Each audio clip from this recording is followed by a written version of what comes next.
Well, this is our 18th part of thou preparest a table before me, and looking at wild harvest edibles and their associated beneficial aspects within just maintaining wellness regard as well. Just remember that as you navigate any health challenge, you want to make sure you partner with a healthcare provider that shares a similar philosophy of care of the human body as you do, and that the information here is educational in nature and provided for educational purposes. And if you choose to implement anything here, just make sure you do your own due diligence before accepting anything as being something that you should do for yourself, no matter where it comes from. So especially that behooves us in this day and age that we live in now. So let's look at our topic of interest tonight. Our topic of interest tonight is something that we've talked about before, but we'll talk about it again, and it's plantain. So sometimes people get confused with the plantain that looks like a banana that is in the store. It's spelled the same way, but this is a very common weed in waste places and lawns and driveways. It grows very well in many different sorts of habitats. So Plantago major is the one that you see here, the broadleaf plantain. Plantago media is the buckhorn plantain, which has narrow leaves. So I'll see a picture of that a little bit later on. That's more common in lawns, sends up the tall spikes, even in dry times.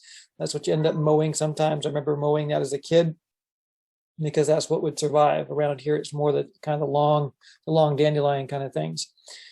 But nonetheless, that is here as well. It was also known as white man's footprints in that it marched across the continent, coming from Europe initially.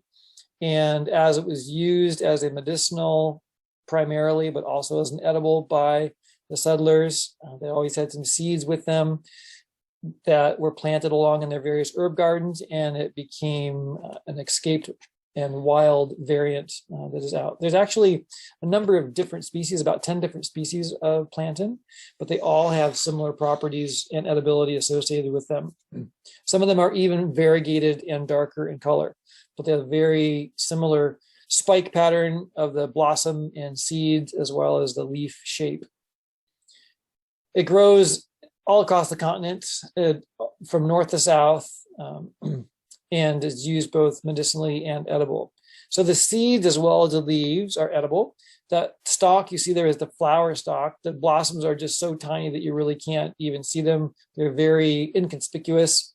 The seeds are very, very tiny. This picture down here is a picture of the seeds as well as the hulls. You may have heard of psyllium husk before, psyllium husk.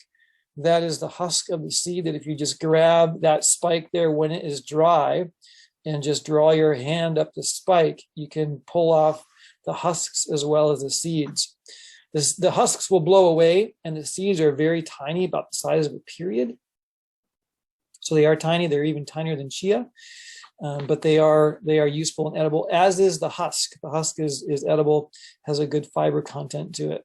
So you can use the green as a salad green. The young leaves are best in that regard. You can use it like spinach.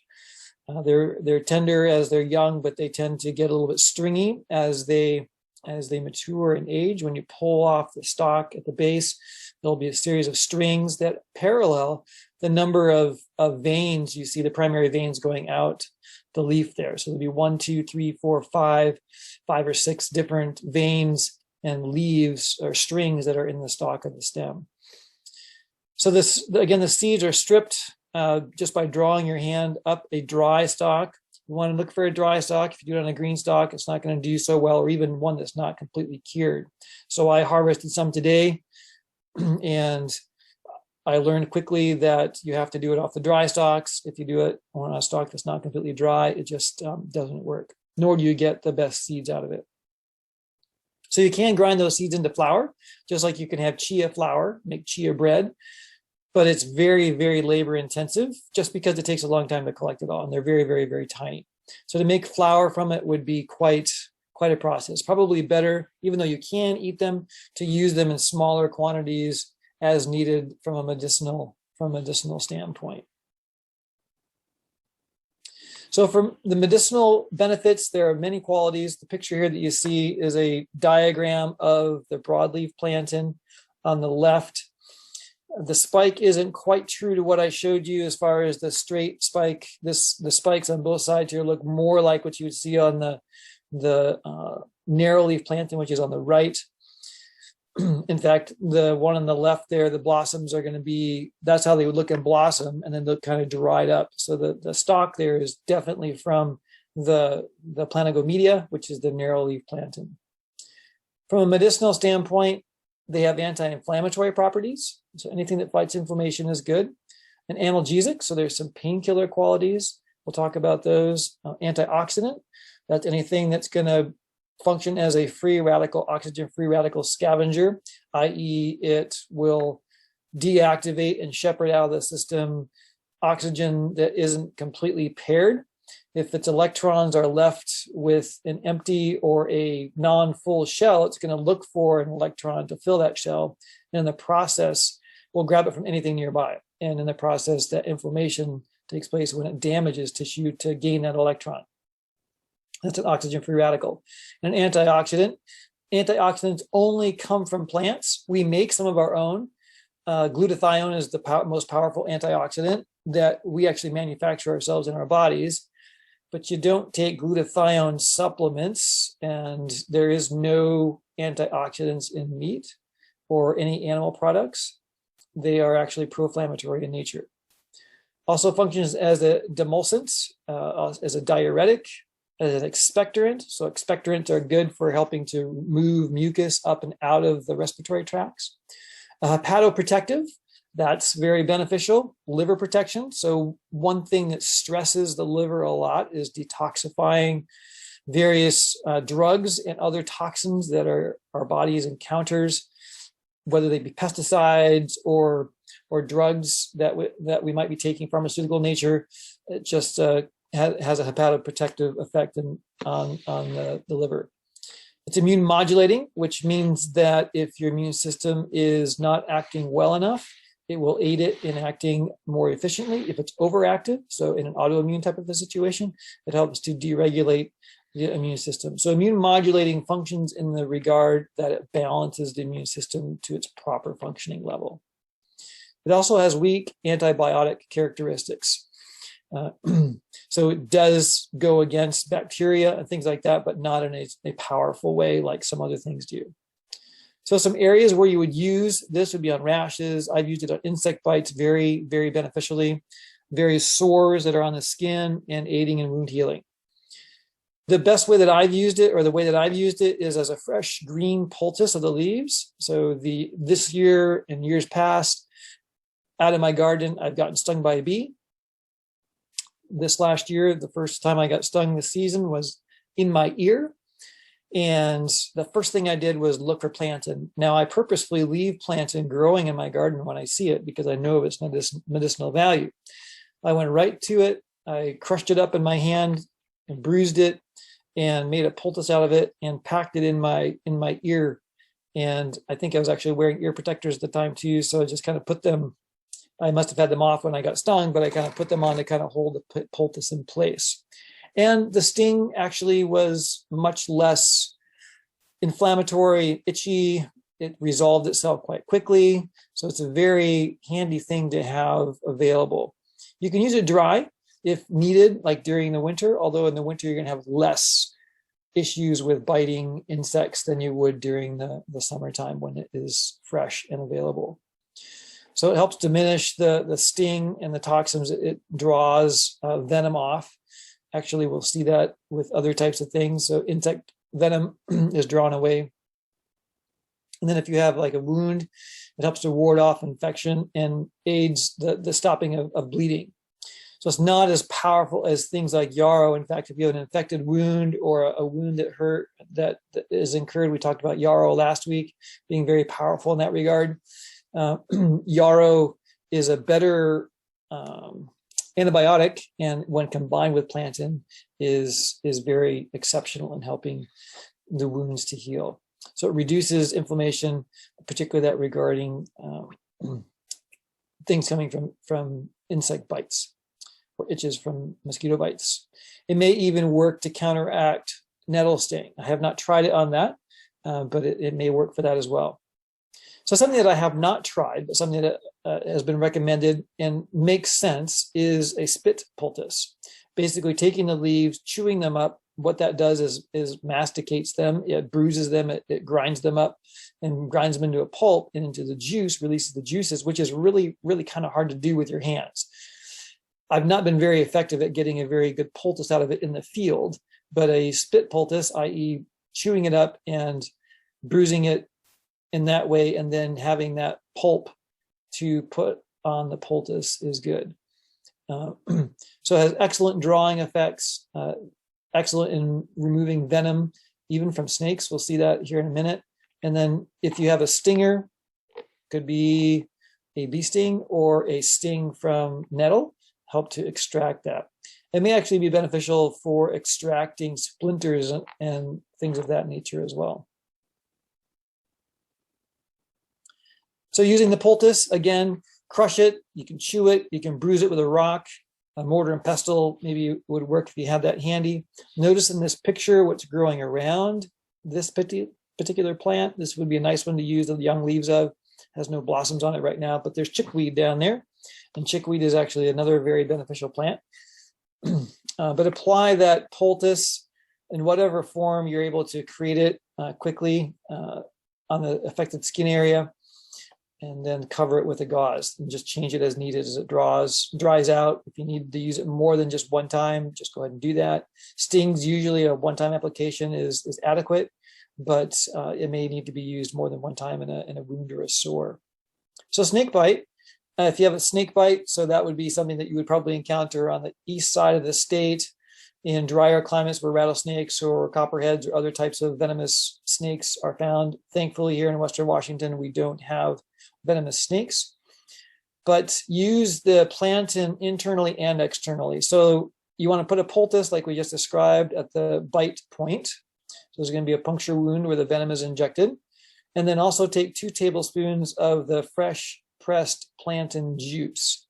So that might be a little bit challenging to get in a hurry, but it's going to be helpful to be able to do that. So I actually have a little hand crank juicer that would probably be good for that you can just quickly implement. It doesn't take any power, but it would extract the juice from the plantain leaves. Or a teaspoon of the plantain tincture. So tinctures are going to be more powerful. The beneficial components are going to be extracted more fully, and so they need less to be used with respect to the fresh. So the tincture can be used in a poultice of something else to have the poultice or the plantain medicinal characteristics if plantain's not readily available in its fresh form. So you could use it on cotton as something else, or even I suppose grass or something like that, but using the tincture and its drawing qualities, its medicinal qualities would be absorbed into that and then put on the snake bite or the wound. So some things that can affect the effectiveness of any remedy on a snake bite is the type of snake, of course, and the venom that's associated with it, and how soon the counteracting mechanism of the venom is being administered. So whether that be plantain, going to get it on the right away, or charcoal. Some snakes in other parts of the world have antivenom that can be administered. Not all snakes have antivenom, and sometimes that may be some time away. So anything you can do right away is going to benefit the outcome of a snake bite or any kind of an insect bite for that matter, like the bee sting. If I waited on a bee sting or a yellow jacket sting for some time, it would give that histamine reaction and swelling time to get underway. But if you're able to get the extracting poultice on there, whether it be charcoal or the plantain, right away, it's going to be pulling it and drawing it away and reducing any inflammation associated with it. Respiratory infections. So we're seeing respiratory infections going around right now in various places. Colitis, diarrhea, cystitis. So that's going to be a bladder type of an issue, urinary tract, and various ulcers. The juice of the plantain is very soothing to mucous membranes. So the mucous membranes are found in the urinary tract as well as the digestive tract and respiratory tracts. Remember that the digestive tract is actually outside of the body. Even though it's interior in the core of your body, the only thing that's inside your body is the tissues that are interior from your esophagus, stomach, large intestine, small intestine, colon, because that is actually a tube that goes completely through your body. So technically speaking, it's outside of your body. Once things have been absorbed through the intestinal membranes and into the cellular structures, then it becomes inside and moves through the circulatory system. In a best case scenario, in a perfect world, in a leaky gut situation, larger molecules move across the membrane without their proper ferrying mechanisms and miss the blood and end up in the interstitial space and in between the intercellular spaces, and can be inflammatory in that regard. So that's one of the issues with leaky gut and irritable bowel and that kind of thing. So for autoimmune diseases and leaky gut in particular, again, that is very soothing to the GI and the mucous membranes. Drinking plantain tea or a plantain tincture twice a day can be helpful in that regard. It builds over time, so you may not see an immediate effect, and that is true with many plant medicines. You're not going to see an immediate dramatic effect necessarily. It may take a few applications before you just start to see any significant changes. So gradual change is good, moving towards health. A tonic is something that moves the body towards health and tends towards wellness, and that's a good thing. So the properties of healing for the skin and the gut are very similar. Essentially, your gut is skin on the inside of your body, although it functions a little bit differently, and then it's actually ferrying molecules across through various channels into your circulatory system. But the healing is similar. In fact, many skin irritations, rashes, psoriasis, things like that, are flaky skin, are manifestations of GI issues on the surface, and you would find inflammation in the gut that would parallel that exterior manifestation in the body. So the healing nature of plantain is beneficial both internally as well as externally. So for leaky gut, eating the fresh leaves and drinking fresh plantain daily can be very beneficial. The tincture is also beneficial, but fresh is best, whether in the tea form or fresh. But you can use the dry plantain for tea because plantain doesn't grow year round. It does tend to die back in the wintertime, so it's less available. Interestingly, we talked about it having analgesic properties, and that's helpful in things like toothaches. So dental infections or toothaches, just pack the plantain, fresh plantain, so chewing it and then kind of keeping it over the area of being affected relieves swelling and the bacterial infection and the pain associated with it. Combining it with clove oil can make it additionally beneficial. Clove oil is a well-known oral benefiter. It helps to deaden pain from gum issues and tooth dental caries. Soak a cotton ball in the juice. You can pack that into the affected area if you have one. The dried leaves can be used, of course, as well, rehydrated in a poultice form and used orally because of the dieback during the wintertime. So it can be used for sore throat and swelling gums. Again, good in the oral cavity. So 1 tablespoon of the pressed plantain juice diluted in a half a cup of water. You can gargle that at the first sign of a sore throat. So remember, it has antibiotic properties, and that will be beneficial in helping to cleanse the oral cavity and the throat for sore throat. Helps to also reduce gum tissue inflammation. So what do we call that? Inflammation of the gums. Periodontal disease essentially is gum inflammation, so it helps reduce that. Intestinal worm expulsion, inflammatory bowel disease, constipation can all be benefited by the plantain seeds. So excellent source of fiber, the psyllium husks, and also aids in removing intestinal worms.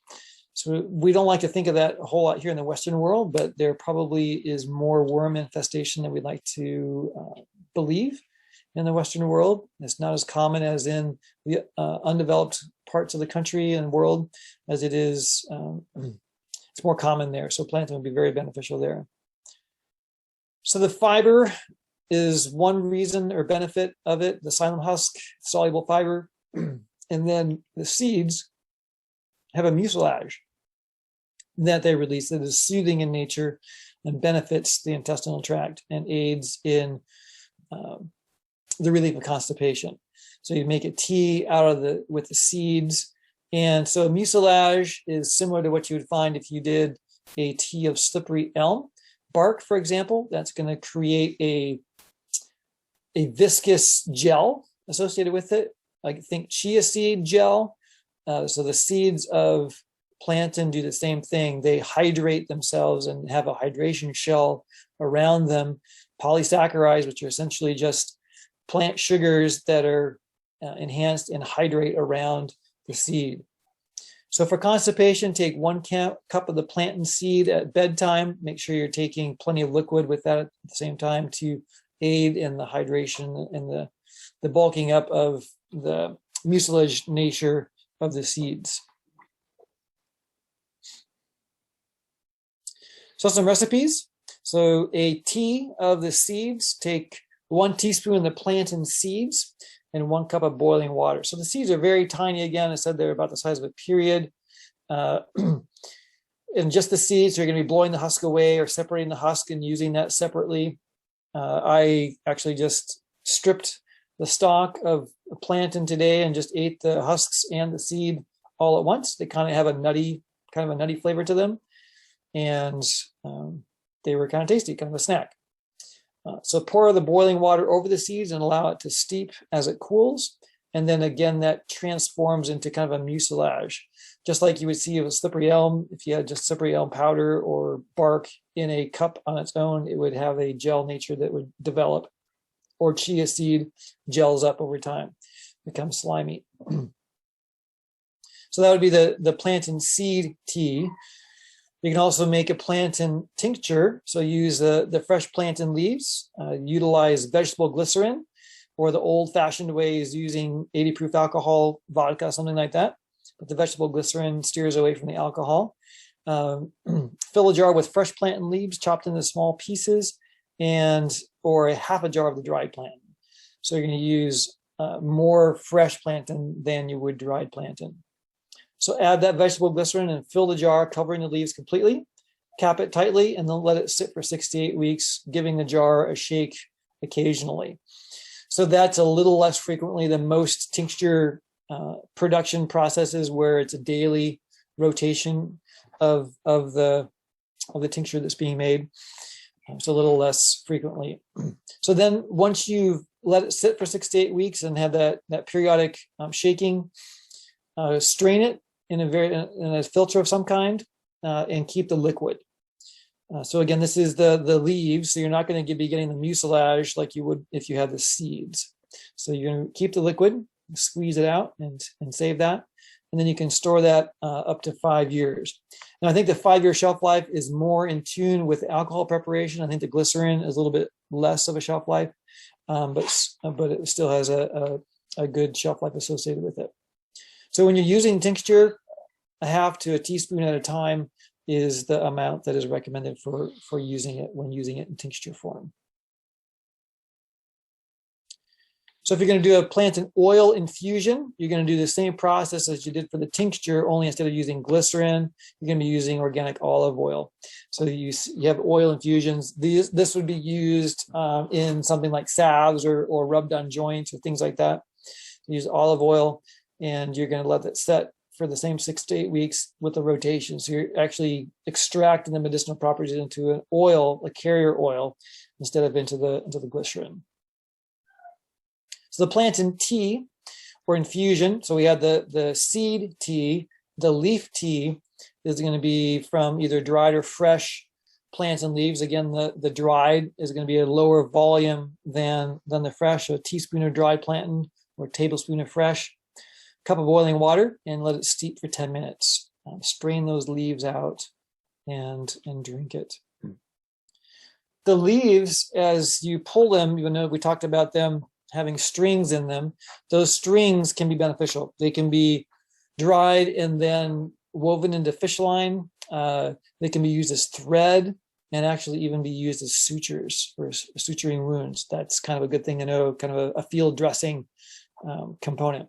Probably best, you could probably use it fresh, but it'd probably be stronger once it dries. I haven't tried to dry them, but it's a good thing to know about. And the seeds themselves, actually consuming the seeds, have been shown to have blood cholesterol reducing components associated with them. Part of that is going to be with the soluble fiber with them that helps to shepherd the cholesterol out of the body. So those are some beneficial aspects of the plantain.